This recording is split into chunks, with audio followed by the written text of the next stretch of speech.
গেছিলাম মামার বাড়ি, মামাতো বোন আবার আমার সেই ক্রাশ। এবার দেখলাম মামাদের বাথরুমে যে যায় সেই দেখি জুড়ে জুড়ে গান করে। ফার্স্টে ঢুকলো আমার মামাতো ভাই, সে বাথরুমে ঢুকে এই গানটা গাওয়া শুরু করলো। এ জীবনে যারে চেয়েছি আ আজ আমি তারে পাইনি আ এবার ঢুকলো মামি, মামি ঢুকে এই গানটা শুরু করলো। দিলবার দিলবার ओ दिलबर दिलबर होश ना खबर है एक कैसा आचार है तुमसे मिलने के बाद दिलबर।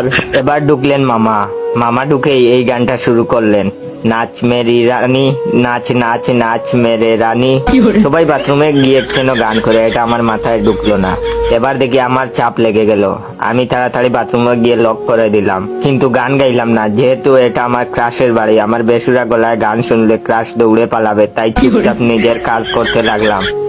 এবার কিছুক্ষণ পরে দেখি পুঠাস করে দরজাটা খুলে গেল, সামনে দাঁড়িয়ে আছে আমার ক্রাশ। সে হা করে তাকিয়ে আছে আমার দিকে, মনে হয় ভূত দেখে ফেলেছে। এই বুঝি মাথা ঘুরে পড়ে যাবে।